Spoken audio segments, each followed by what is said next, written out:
जो अपने आप को देशभक्त कहते हैं वो भग गए। प्राइम मिनिस्टर एक स्टेटमेंट नहीं दे पा रहे हैं। ट्रंप ने 25 बार बोला है कि मैंने सीज फायर करवाया। ट्रंप कौन होता है सीज फायर कराने का?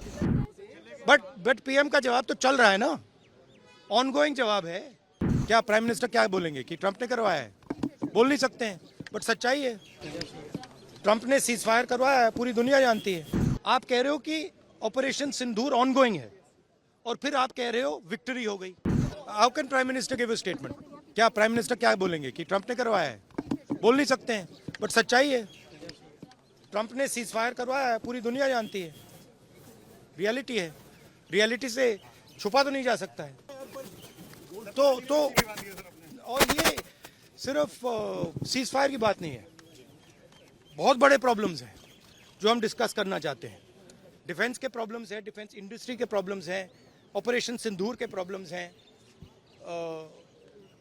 हालात अच्छी नहीं है, पूरा देश जानता है। जो अपने आप को देशभक्त कहते हैं वो भग गए। राइट? प्राइम मिनिस्टर एक स्टेटमेंट नहीं दे पा रहे हैं। ट्रंप ने कितनी बार बोला है? 25 बार बोला है। ट्रंप ने 25 बार बोला है कि मैंने सीज फायर करवाया। ट्रंप कौन होता है सीज फायर कराने का? उसका काम थोड़ी है। मगर प्रधानमंत्री ने एक बार जवाब नहीं दिया।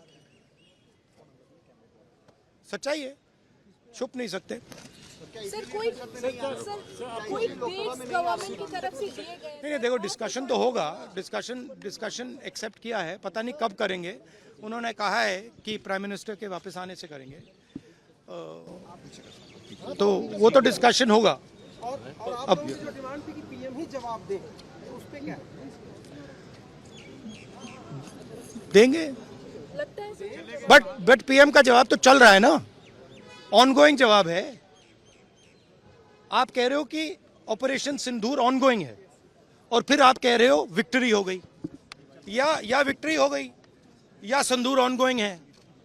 और दूसरी साइड से ट्रंप कह रहा है कि भैया सिंदूर को मैंने बंद किया।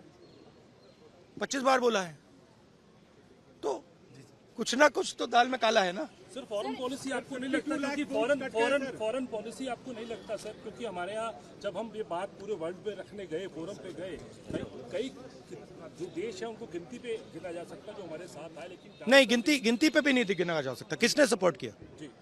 किसी ने भी। हमारी फॉरेन पॉलिसी की इन्होंने धज्जियां उड़ा दी हैं। किसी ने हमें सपोर्ट नहीं किया, किसी ने नहीं किया। Thank you. That is another issue which is as important. सिर्फ 52 लाख की बात नहीं है, सिर्फ बिहार की बात नहीं है। महाराष्ट्र में इन्होंने चीटिंग की। हमने सवाल पूछे इलेक्शन कमीशन से, वोटर लिस्ट दिखाइए। इन्होंने वोटर लिस्ट नहीं दिखाई। हमने कहा कि वीडियोग्राफी दिखा दीजिए, वीडियोग्राफी का कानून बदल दिया। 1 करोड़ नए वोटर्स आए थे महाराष्ट्र में और इलेक्शन चोरी किया। ठीक है। कर्नाटक में हमने रिसर्च की है थोड़ी। कर्नाटक में हमने भयंकर चोरी पकड़ी है। मैं ब्लैक एंड व्हाइट में आपको दिखाऊंगा, इलेक्शन कमीशन को दिखाऊंगा। ठीक है, ब्लैक एंड व्हाइट में कि कैसे चोरी की जाती है, कहां की जाती है। कर्नाटक में ब्लैक एंड व्हाइट में है हमारे हाथ में। ठीक है, ब्लैक एंड व्हाइट। ठीक है, और यही काम इनको पता लग गया है कि इनका जो गेम है हम समझ गए हैं। एक सेकंड। हाँ, लोकसभा चुनाव की बात है। हमने एक कंस्टिट्यूएंसी चुनी, वहां पे हमने डीप डाइव किया। क्योंकि प्रॉब्लम क्या है, ये वोटर लिस्ट देते हैं पेपर में, और पेपर की जब वोटर लिस्ट आती है उसको एनालाइज किया नहीं जा सकता। तो एक कंस्टिट्यूएंसी ने हमने पूरी की पूरी वोटर लिस्ट ली, उसको डिजिटल फॉर्मेट किया।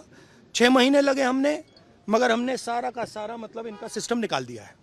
ये कैसे करते हैं, कौन वोट करता है, कहां से वोट होता है, कैसे नए वोटर बनते हैं, पूरा का पूरा हमें मालूम है। चोरी का फॉर्मेट बदल दिया इन्होंने। नहीं, अब इनको समझ आ गई बात। ठीक है, और अब इन्होंने क्या किया है कि अब हम बिहार का पूरा